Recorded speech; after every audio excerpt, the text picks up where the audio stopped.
ரெண்டாவது தடவை சொல்லும்போது இன்னும் கொஞ்சம் குழந்த மாதிரி ஆத்தாவையும் சந்தைக்கு போன காசு இப்படி மூணாவது தடவை அழுகிற அளவுக்கு ஆகிட்டேன் சார். இதுக்கு தான் கேட்டேன் நான். இப்போ டேக் போங்க அப்படின்னாரு. ஆத்தா வந்து ஆடு வளர்த்துச்சு, கோழி வளர்த்துச்சு, ஆனால் நாய் வளர்த்துற மயில், அதுக்கு பதில் இந்த சப்பானி தானே வளர்த்துச்சு. நான் முன்னால் அப்படியே உட்காந்து பார்த்துட்ருக்குறேன். கரெக்டாக அதுக்கு பதிலாக இந்த சப்பானி தானே வளர்த்துச்சு அப்படிங்கும்போது அந்த 2 கண்ணி டக்குன்னு டியர்ஸ் ஓடுது. எனக்கு அப்படியே உடம்புல எல்லாம் முடியெல்லாம் அப்படியே எந்திரிச்சிருச்சு. எங்கள் டைரக்டாக முதல் படம் அப்போ தான் 16 வயதில் வந்து சேர்ந்துருக்கேன். வந்து சேர்ந்தா அவர் தான் எல்லாத்துக்குமே கதை சொல்லுவார். அவரும் எந்த பேப்பரும் பேனாமல் இல்லாமல் கதையை நல்லா மைண்டில் வச்சுருக்கிறதுனால பிரமாதமாக வந்து அது கதையை சொல்லுவார். நான் ஃபஸ்ட்டு போய் சேர்ந்துருக்கிறேன். நான் கேட்டுக்கிட்டே இருப்பேன். அப்புறம் ரொம்ப நாள் அப்படியே போயிட்டு இருந்து ஒரு கதை சொல்லிட்டு இருக்கும்போது அப்புறம் ஒரு நாள் வந்து இணையா கதை டெய்லி படிச்சுட்டு இருக்கிற டைலாக் எல்லாம் வந்து காப்பி எடுத்துகிட்டு இருக்க, உனக்கு ஏதாவது தோணுச்சா, ஏதாவது தோணுன்னா சொல்லு, ஓப்பனாக சொல்லலாம், அது பற்றி தப்பு இல்லை அப்படின்னாரு. முதல் தடவை அப்போ தான் வந்து ஃபஸ்ட்டு சேர்ந்துருக்கேன். இவர் அப்பப்போ கோவப்படுறதெல்லாம் பார்ப்பேன் நான். அதனால் எனக்கு பயமாக இருக்கும். இல்லை அதெல்லாம் பரவாயில்ல, அசிஸ்டண்ட்டு சொல்லியா நீ அப்படின்னாரு. அப்போ வந்து நான் சொன்னேன், சார் நீங்கள் கதை சொல்லும்போது கவனிச்சுட்டு இருந்தேன், ரொம்ப நல்லா இருக்குது. ஆனால் இந்த சப்பானின்னு ஒரு இவ்வளோ பிரமாதமாக ஒரு கேரக்டர் கிரியேட் பண்ணிக்கிறீங்க. அந்த சப்பானிங்கிற கேரக்டர் பேசுறது வந்து சாதாரணமாக பேசுகிற மாதிரி இருக்குது. அது மாடுலேஷன் கொஞ்சம் மாற்றி இருந்தால் நல்லாயிருக்கும். அந்த சப்பானிங்கிறவன் சப்பானி மாதிரி வேறு மாதிரி பேச நல்லாயிருக்கு, சாதாரணமாக பேச நல்லா இருக்காது. என்ன சொல்கிறேன் எனக்கு புரியலையே அப்படின்னாரு. இல்லை கிராமத்துக்கார சப்பானி விவரம் இல்லாதவன், அவன் எல்லோரும் மாதிரி பேசாமல் அவன் வேறு மாதிரி பேசினா நல்லாயிருக்கும் அப்படின்னு. எப்படி சொல்கிற அப்படின்னாரு. அப்புறம் நான் வந்து மயில் அப்படின்னு சொல்லிட்டு இந்த மயிலுன்னு சாதாரணமாக சொல்கிறத வந்து வேறு மாடுலேஷனில் சொல்லி நான் அந்த சப்பானி மாதிரி பேசினேன். இன்னொரு தடவை சொல்லி அப்படின்னாரு. அப்புறம் ஒரு டைலாக் பேச சொன்னார். அப்புறம் அப்படியே சொல்லி அப்படின்னாரு. அப்புறம் ஒவ்வொரு சீனாக சொல்ல ஆரம்பித்தேன். எங்கள் டைரக்டர் அப்போ தான் ஃபுல் கதையை சொல்லி கேட்டு அதுக்கப்புறம் யாரோ ஜிடின்னு ஒரு பெரிய ஃபைனான்சியர், அவர் தான் ஃபுல் பணம் கொடுக்குறாரு ராஜகண்ணு சாருக்கு.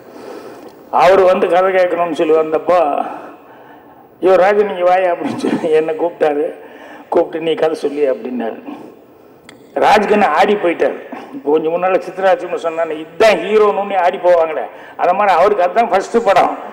எங்கள் டைரக்டர் பிரமாதமாக கதை சொல்லுவார். இந்த பையன் இப்போ தான் சேர்ந்துக்கா பாரதி, இன்னும் விளையாடுறியா, அவன் இப்போ தானே வந்திருக்கான், அவன் எங்கேயா கோயம்புத்தூர்லேருந்து நேராக வந்து சேர்ந்துருக்கான், அவனை வச்சுட்டு நீ என்ன விளையாடுறியான்னு.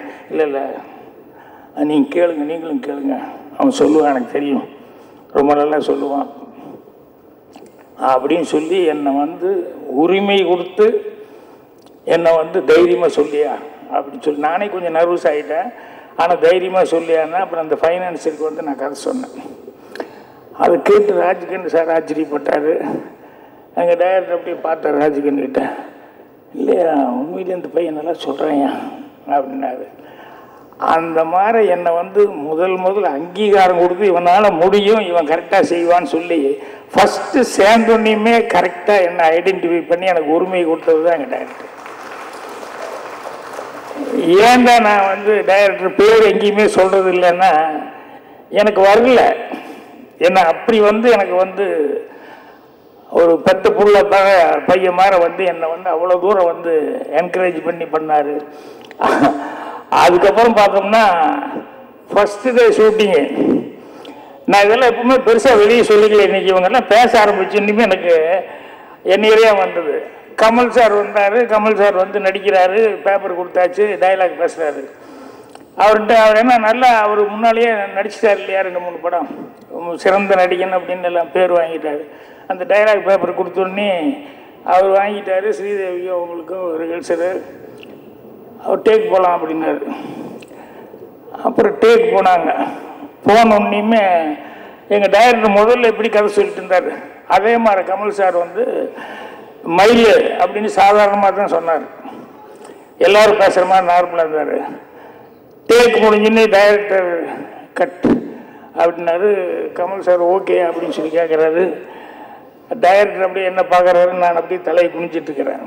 ஏன்னா அந்த மாடுலேஷன் வந்து சப்பானி மாதிரி பேசினா தான் நல்லாயிருக்கும் அப்படின்னு எங்கள் டைரக்டர் ஃபீல் பண்ணதுனால ஒன் மோர் போகலாம் அப்படின்னாரு. அப்புறம் கமல் சார் மறுபடியும் ஒரு ஒன் மோர் நடித்தார். டைரக்டர் மறுபடியும் கட் அப்படின்ட்டு இப்படி யோசிச்சார். இல்லை கமல் இன்னொரு ஒன் மோர் போகலாம் அப்படின்னாரு. இப்போ என்னை பார்க்குறதையும் அது பார்த்துக்கிட்டே இருக்கார் கமல். ஏன்னா இந்த பையனை திரும்பி திரும்பி பார்த்துட்ருக்காரு. அப்புறம் சொன்னார், இங்கே பாரதி இன்னொரு டேக்ஸ் அவருக்கு கிளியர் பண்ணிக்கிட்டார். ஸ்ரீதேவி நீ எதாவது டைலாக் விட்டியா அப்படின்னாரு. நான் கரெக்டாக பேசிட்டேன் அப்படின்னாரு. அப்புறம் நிவாஸ் உனக்கு எதாவது கேமராவில் ஏதாவது மிஸ்டேக் வந்துருச்சா லைட்டு கேட்டு அப்படின்னா இல்லைன்னு.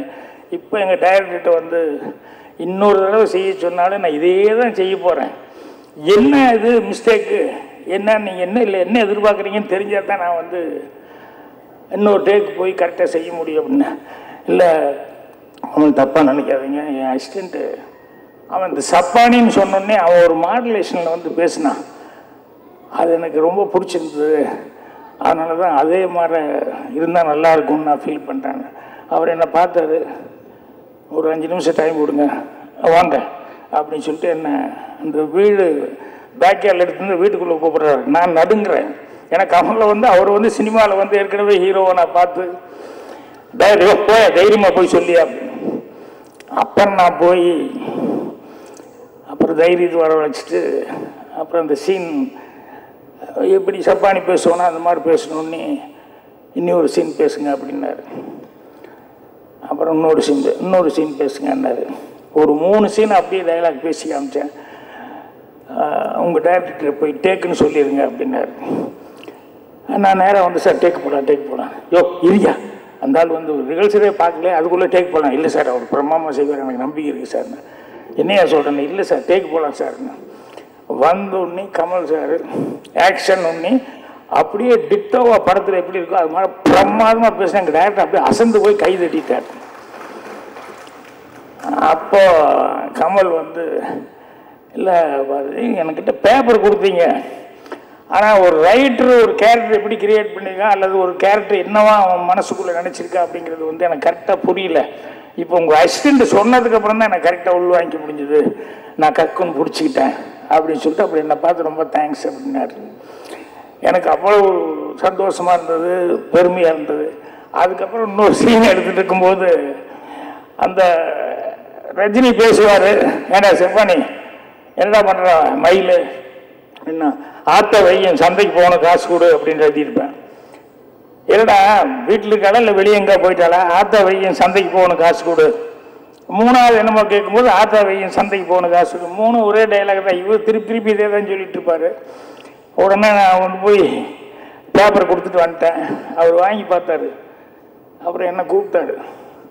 அது என்ன 3 அவர் பேசுறதுக்கு எல்லாத்துக்குமே பதில் வந்து ஒன்லி ஆத்த வையும் சந்தைக்கு போன காசு கூட ஆத்த வையும் சந்தை இதே சொல்லிட்டு இருக்கிற மாதிரி இருக்குது. இதில் ஏதோ இருக்குது. இல்லை சார் ஒவ்வொரு தடையும் ஒவ்வொரு மாதிரி. இல்லை அது என்ன கரெக்டாக சொல்லுங்கள், நீங்கள் என்ன ஃபீல் பண்ணீங்களோ சொல்லுங்கள். ஏன்னா நான் நடிப்பேன், அப்புறம் உங்கள் டைரக்டர் என்ன உங்களை திரும்பி பார்ப்பாரு, அப்புறம் நீங்கள் கடிச்சிட்டு கீழே உமைவீங்க. கரெக்டாக சொல்லுங்கள், அது என்னன்னு சொல்லுங்கள். இல்லை சார் அவன் சப்பானிங்கிறதுனால முதல் தடவை பேசுறது ஆத்தா வையும் சந்தைக்கு போகணும் காசு கொடு அப்படின்னா. 2வது தடவை சொல்லும்போது இன்னும் கொஞ்சம் குழந்த மாதிரி ஆத்தா வையும் சந்தைக்கு போகணும் காசு. இப்படி 3வது தடவை அழுகிற அளவுக்கு ஆகிட்டேன் சார். இதுக்கு தான் கேட்டேன் நான். இப்போ டேக் போங்க அப்படின்னாரு. இப்போ எங்கள் டைரக்டர் அந்த இடம் வந்து நான் பேசும்போது டைரக்டர் ரொம்ப ரசிப்பார். இப்போ திரும்பி பார்த்தாரு டேக்குன்னு கமல் சார் நடிச்சுன்னு அப்படியே அசந்து போய் கை தட்டினார். அப்புறம் என்னையா கரெக்டாக கேட்டார் அவங்ககிட்ட. ஆமாம் சார் கூப்பிட்டு தனியாக கேட்டார் அப்படின்னு. அதான் நடிகைங்கிறது எவ்வளோ பர்ஃபெக்டாக பிடிச்சிருக்கான்.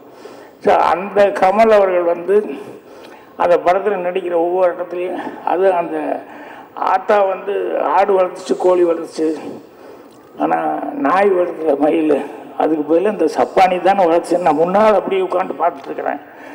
கரெக்டாக அதுக்கு பதிலாக இந்த சப்பானி தானே வளர்த்துச்சு அப்படிங்கும்போது அந்த 2 கண்ணி டக்குன்னு டியர்ஸ் ஓடுது. எனக்கு அப்படியே உடம்புல எல்லாம் முடியெல்லாம் அப்படியே எந்திரிச்சிருச்சு. ஸோ அந்த அளவுக்கு பர்ஃபார்மன்ஸ் கொடுத்தேன். அதுக்கப்புறமா வந்து 2வதுக்கு அப்புறம் சிவபுரஜாக்கள் படத்தில் வரும்போது யார் டைலாக்னு கேட்டார். அப்புறம் இது வாயா ராஜன் அப்படின்னு ஒன்று இவரா அப்படின்னு அப்புறம் கமல் தனியாக கூப்பிட்டு எங்கள் டைரக்டர் பாருங்க எழுதி வச்சுக்கோங்க, இந்த ஆள் சினிமாவில் பெருசாக ஏதோ ஒன்று பண்ண போகிறான், எனக்கு நம்பிக்கை இருக்கு, இந்த ஆள் நான் ஆரம்பத்துலேருந்தே கவனிச்சுட்டு இருக்கேன் அப்படின்னு சொல்லி சொன்னார். அதுக்கப்புறம் டைலாக்ஸ் எல்லாம் படித்து பார்த்துட்டு ரொம்ப நல்லா இருக்கு அப்படின்னு. என்னென்னா எனக்கு ஒரே ஒரு டைரக்டர் தான் வேலை பார்த்தேன். அந்த டைரக்டர் எனக்கு இருக்கிறத வந்து அப்ரிசியேட் பண்ணி இது நல்லா இருக்கே அப்படின்னு சொல்லிட்டு எனக்கு அங்கீகாரம் கொடுத்து என்னை தூக்கி உள்ள அப்படின்னு சொன்னோம்னா இன்னைக்கு இந்த இடத்துல நான் இப்படி இருக்க முடியாது. அவர்களுக்கு பாராட்டுகள். சித்தியார் லட்சுமணன் அவர்கள் பாராட்டி மொழிகிறார்கள். கலைமாமணி யோகா அவர்கள். கலைமாமணி யோகா அவர்களின் ஏற்புரை முடிந்த பிறகு அரங்க மக்கள் அவரை பாராட்டுவதற்காக மேடைக்கு வர வேண்டும் என்று பணிவன்புடன் கேட்டுக்கொள்கிறோம். நண்பர்கள், இப்பொழுது நாம் அடுத்து ஆவலோடு எதிர்பார்த்து காத்திருக்கும் வணக்கத்திற்குரிய திரு இயக்குனர் பாக்கியராஜ் அவர்களுடைய வாழ்த்துறையை கேட்க இருக்கிறோம். நீங்கள் எல்லோரும் உங்கள் நாற்காலியில் சற்று நிமிர்ந்து உட்காருமாறு கேட்டுக்கொள்கிறேன். காரணம், இந்த சமூகம் கீழே விழா நினைத்த பொழுதெல்லாம் அதை எழுப்பி நிறுத்திய ஒரு இயக்குனர் தான் வணக்கத்திற்கு திரு பாக்கியராஜ் அவர்கள். தாய்க்குலத்திற்கும் பெண்களுக்கும் அவரை மிகவும் பிடிக்கும். காரணம், ஒரு திரைப்படத்தில் ஒரு வசனம் வரும், கற்பு கரசியெல்லாம் யார் என்று சொல்லிப்பான்னு ஒருத்தர் கூப்பிட்டு கேட்பார். உடனே ஒரு சாவித்திரி, நலாயினி, கண்ணகின்வார். அப்போ உடனே பாக்கியராஜர் ஒரு கேள்வி கேட்டார் அந்த சொன்னவனை பார்த்து, 10 மாதம் சுமந்தெடுத்த உன் தாயோ, உன் ரத்தத்தின் ரத்தமாக்குற உன் சகோதரியோ, உன் கண்ணுக்கு கற்பு கரசியே தெரியலையான்னு கேட்பார். தான் நல்லா கைத்தட்டுங்க, என்னங்க இப்படி கைத்தட்டுறீங்க? சமுதாயத்தை விழிப்படைய செய்த ஒரு மாபெரும் இயக்குனர் திரு பாக்கியராஜ் அவர்கள். அவருக்கு எந்த அறிமுகம் தேவையில்லை. வைகை ஆற்றின் சங்கீதம், இமயமலையின் கம்பீரம் திரு பாக்கியராஜ் அவர்கள்.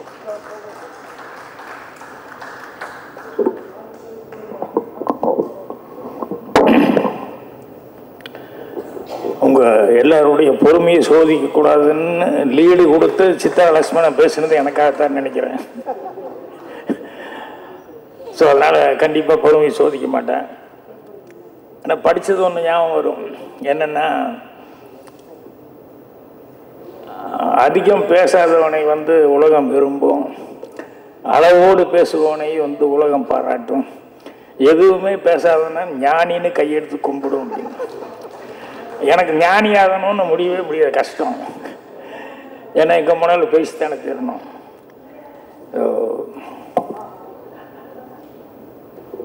சந்தோஷத்தில் பெரிய சந்தோஷமே அடுத்தவங்களை சந்தோஷப்படுத்தி பார்க்கறது. அப்படி தினம் தினம் ஒரு 50 பேர் 100 பேரையாவது சந்தோஷப்படுத்திட்டு இருக்கிற விழா தலைமை வகிக்கும் மரியாதைக்குரிய பெரியவர் நல்லி ஐயா அவர்களுக்கு என்னுடைய பணிவான வணக்கத்தை வந்த முதல்ல தெரிவிச்சுக்கிறேன். அதே மாதிரி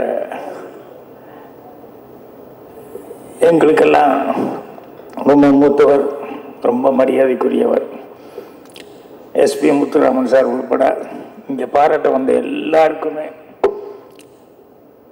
என்னுடைய பணிவான வணக்கம். அதை விட உங்கள் எல்லாத்துக்கும் என்னுடைய பணிவான வணக்கத்தையும் நன்றியும் தெரிவிச்சுக்கேன். ஏன்னா புத்தக வெளியீட்டு விழாவுக்கு வந்து இவ்வளோ பொறுமையாக உட்காந்துருக்கிறதுங்கிறது பெரிய விஷயம். ஸோ இந்த ஒருத்த வந்து படிப்புக்கு வசதி இல்லாமல் அவன் ஏதோ ஒரு இசை நிகழ்ச்சி நடத்தி அதில் தான் கொஞ்சம் காசு வந்ததுன்னா அதை வச்சு அந்த ஃபீஸை கட்டிடலான்னு சொல்லி ஒரு பெரிய இசை மேதையை போய் அணுகி அப்புறம் அவர் ஒத்துக்கிட்டு வந்துட்டார். ஆனால் இவன் நினச்ச மாதிரி காசு புரட்ட முடியல, வசூல் ஆகலை. அதுக்கப்புறம் அவர்கிட்ட வந்து ரொம்ப வேறு வழியே இல்லை, பணம் இவ்வளோ தான் இருக்குது, மீதிக்கு செக்கு போட்டு கொடுக்குறேன், எப்படியாவது ஒரு 3 மாதம் 6 மாதத்தில் நான் கொடுத்துட்றேன் அப்படின்னு சொல்லி அந்த இசை நிகழ்ச்சி முடிஞ்சோடனே கெஞ்சிருக்காங்க. அவர் அந்த செக்கை வாங்கி கிழிச்சு போட்டு இந்த பணத்தையும் திருப்பி கொடுத்து, உனக்கு ஃபீஸ் கட்டுறதுக்கு இன்னும் ஏதாவது ஹெல்ப்புக்கு வேணால் அதை வச்சுக்கோ அப்படின்னு சொல்லி அந்த இசைக்கலைஞர் சொல்லிட்டு போயிட்டார்.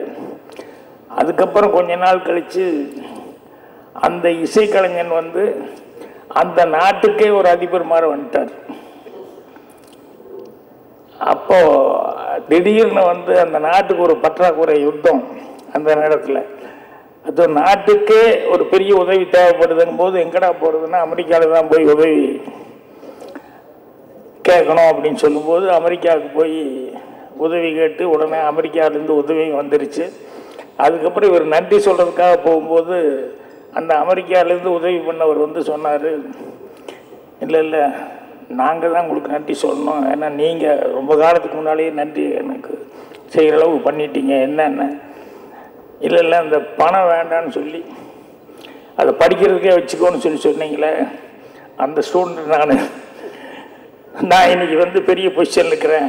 அதனால் நீங்கள் அன்னைக்கு செஞ்ச அந்த உதவி தான் வந்து இன்றைக்கி எனக்கு பெரிய இதாக இருக்குன்னு. என்னென்னா நன்றி அப்படிங்கிறது வந்து எந்த விதத்தில் எப்படி திருப்பி நமக்கு வரும் அப்படிங்கிறது வந்து இது எனக்கு ரொம்ப பிடிச்சது. இது பாக்கியம் இல்லைதுன்னு. ஆனால் இதை ஏற்கனவே நந்தி சார் அவர் வந்து அவர் புக்கில் தேன்கூடில் வந்து எழுதியிருக்காரு.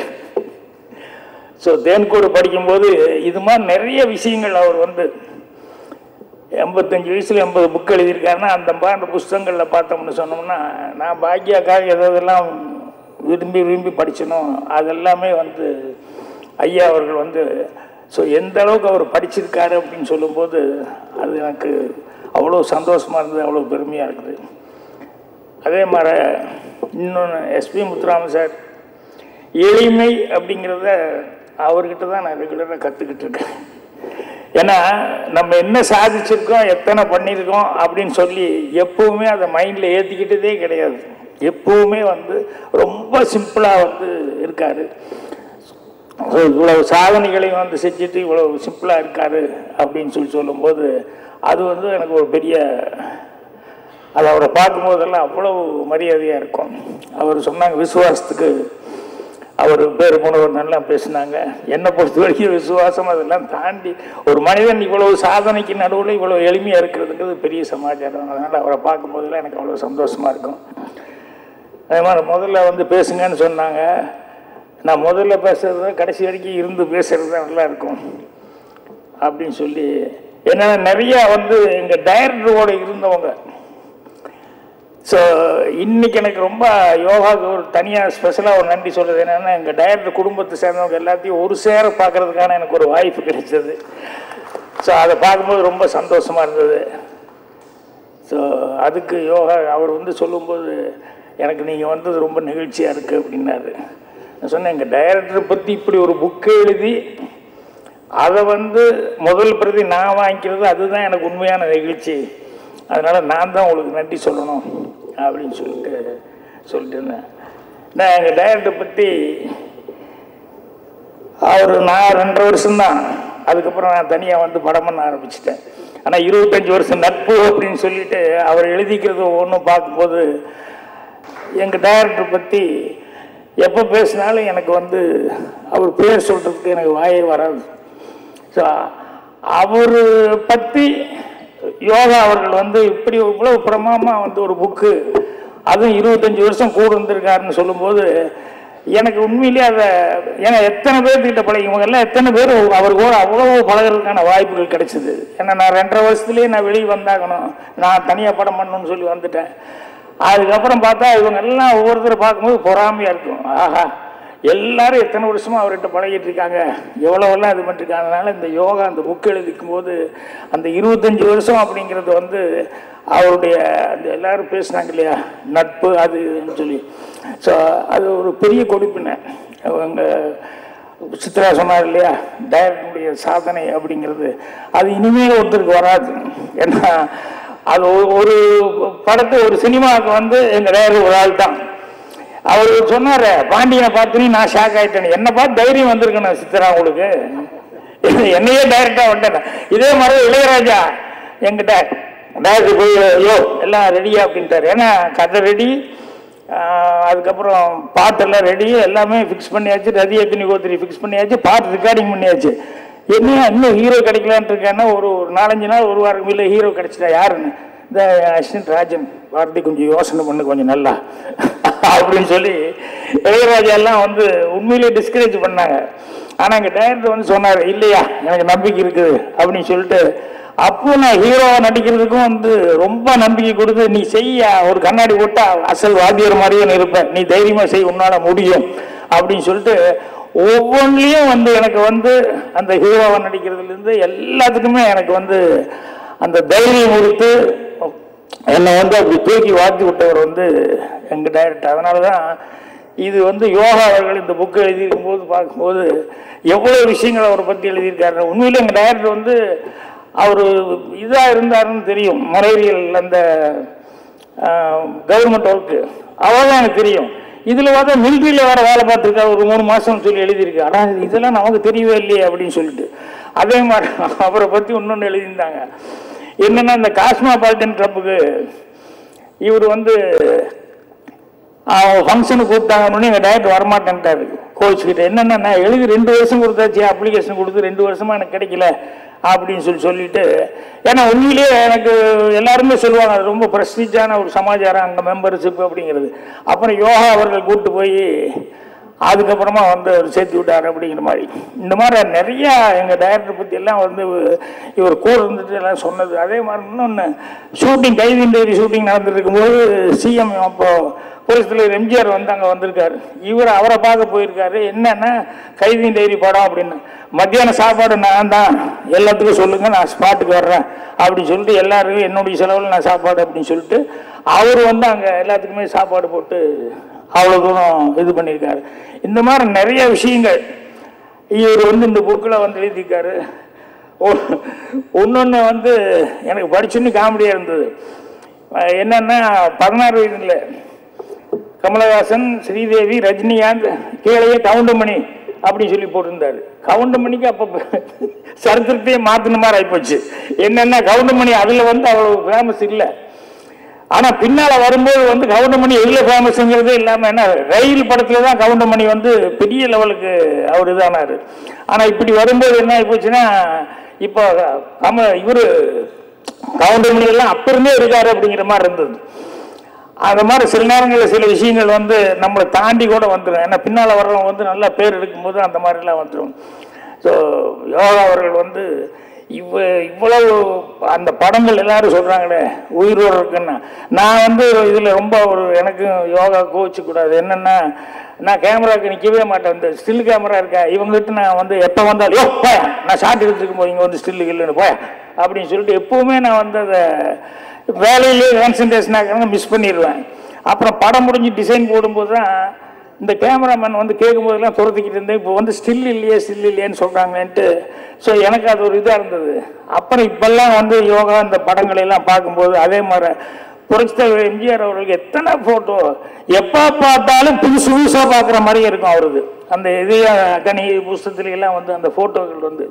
ஸோ இவங்களுடைய இதெல்லாம் எவ்வளோ வேலைப்பாடு எவ்வளோ திறமைகள் அப்படிங்கிறதெல்லாம் வந்து இன்றைக்கும் அவர் புரட்சித் தலைவர் படங்கள்லாம் அந்த ஸ்டில்ஸை பார்த்தோன்னு சொன்னோம்னா அப்படியே பார்த்துக்கிட்டே கண்ணில் ஒத்திக்கிற மாதிரியே இருக்கும்.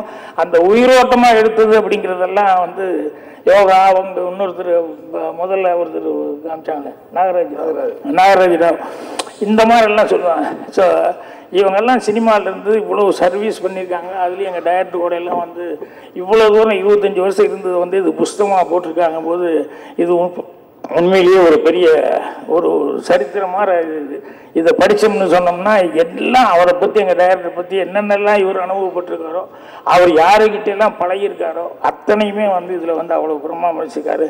ஸோ அதனால் இவருக்கு இந்த புக்கு ரிலீஸ் பண்ணுறதுக்கு எனக்கு வாய்ப்பு கிடைச்சதுனால இவருக்கு நான் கடமைப்பட்டிருக்கேன். இவருக்கு என்னுடைய மனமார்ந்த நன்றியை வந்து நான் தெரிவிச்சுக்கிறேன். ஏன்னா எங்கள் டைரக்டருக்கு நான் புஸ்தகம் எழுதலை, சித்ரா கூட எழுதணும்னு சொல்லிட்டு இருக்காரு. எனக்கு மனசுக்குள்ளே தான் இருக்க வழியே நான் எழுதலை. எப்பாவது இப்படி பேச வரும்போது தான் வந்து நான் அவரை பற்றி எந்த அளவுக்கு அவர் மனசுக்குள்ளே இருக்காருங்கிறத பேசிகிட்டு இருப்பேன். ஸோ இவர் வந்து அது ஒரு பெரிய ஒரு ஆவணமாகவே வந்து படைச்சிருக்காருங்கிறது பெரிய சமாச்சாரம். சித்ரா வந்து ஒரு புக் எழுதுன்னு நான் ரொம்ப எதிர்பார்க்குறேன். என்னென்னா என்னை விட இன்னும் சித்ரா அவர்கள் தான் வந்து எங்கள் டைரக்டர்கிட்ட ராத்திரியும் பகலும் என்ன நேரமும் கூடவே இருந்துட்டு இருந்தது. நான் அசிஸ்டண்டாக இருக்கும்போது நான் இருந்தேங்கிறது வேறு. அதுக்கப்புறம் கூட தொடர்ந்து பயணித்ததெல்லாம் சித்ரா அவங்கெல்லாம் பயணித்தாங்க. அவரை வந்து எம்ஜிஆர் அவரை பற்றி எப்போ பேசினாலும் கேட்டுக்கிட்டே இருக்கிற மாதிரி எங்கள் டைரக்டரை பற்றி இவங்க எல்லார்கிட்டையும் பேசினோம்னா எப்போவுமே கேட்டுக்கிட்டே இருக்கலாம் அப்படிங்கிறது வந்து ரொம்ப ரொம்ப மகிழ்ச்சியான ஒரு சமாச்சாரம். ஸோ இவ்வளோ சிறப்பான விழாவுக்கு காரணமானவராக இவர் வந்து ரொம்ப மரியாதையோட நல்லி ஐயா அவர்கள் தான் எல்லா ஏற்பாடும் பண்ணுறாரு அப்படின்னு சொல்லிட்டு யோகா அவர்கள் ரொம்ப நன்றியோடு சொன்னார். ஸோ அவர்கள் 100 ஆண்டில் இன்னும் 110 115 ஆண்டுகள் இதே மாதிரி ஆரோக்கியத்தோடு அவர் இருக்கணும். இதே மாதிரி சிறப்பாக அவருடைய பேச்சுக்கள் அதெல்லாம் தான் நான் கவனிச்சிருந்தேன். 85 வயசுல 80 புக்கு எழுதுனது மட்டும் இல்லாமல் எவ்வளோ சிறப்பாக அவரால் தண்டுகளையெல்லாம் பேச முடியுது அப்படிங்கும்போது அவர் உடல் ஆரோக்கியத்தோடு இருக்கணும்னு சொல்லிட்டு யோகா அவர்களுக்கு மேலும் இந்த புத்தகம் மேலும் பேரும் புகழும் பெற்றுத்தரணும்னு சொல்லி உங்களுக்கு பொறுமையாக இருந்ததுக்காக மறுபடியும் நன்றி தெரிவிச்சுக்கிறேன். இவங்க தமிழில் எனக்கு பேசும்போது பையன் டீச்சர் பின்னாலேயே உட்கார வச்சுட்டு பேசிட்டு இருக்கிறேன் அப்படின்னு சொல்லிட்டு அவங்க தமிழில் வந்து அவ்வளோ யாராவது தமிழில் வந்து ரொம்ப சுத்தமாக பேசுனா எனக்கு அவ்வளோ பிடிக்கும். வந்ததுலேருந்தே அவங்களை நான் கவனிச்சுக்கிட்டு இருந்தேன். ஏன்னா வந்தோடனே நாம் முதல்ல மாட்டினது நான் தான் நல்ல வேலை நான் சிக்கல. என்னென்னா இந்த 5 முகம் இருக்குல்ல அந்த விளக்கு இது குத்துவலுக்கு 5 முகம் எதுக்குன்னா நான் ஒரு கதை விட்டுருப்பேன் சுந்தரகாண்டத்தில் இதே கேள்வி கேட்டிருப்பேன். ஹீரோயின் வந்து அதுக்கு பதில் சொல்லுவா. நான் எனக்கு தெரிஞ்ச மாதிரி ஒரு பதில் சொல்லிட்டு போயிட்டேன். இன்னைக்கு இவங்க சொல்லும் போது அறிவு ஆற்றல் அப்படின்னு ஐயோ நம்ம அன்னைக்கு எல்லாம் தப்பாக ஏதோ சொல்லி வச்சுருந்தோம் இவங்க இவ்வளோ கரெக்டாக சொல்கிறாங்களே அப்படிங்கிற மாதிரி நினச்சிக்கிட்டேன். அவங்க பேசின தமிழ் வந்து அவங்க பேராசிரியர் அப்படிங்கிறத வந்து பிரமாதமாக பறைசாற்றிருந்தது. அவங்க உள்பட இந்த ஃபங்க்ஷனுக்கு காரணமான எல்லாத்துக்கும் என்னுடைய மனமார்ந்த நன்றி தெரிவிச்சுக்கிறேன். வணக்கம்.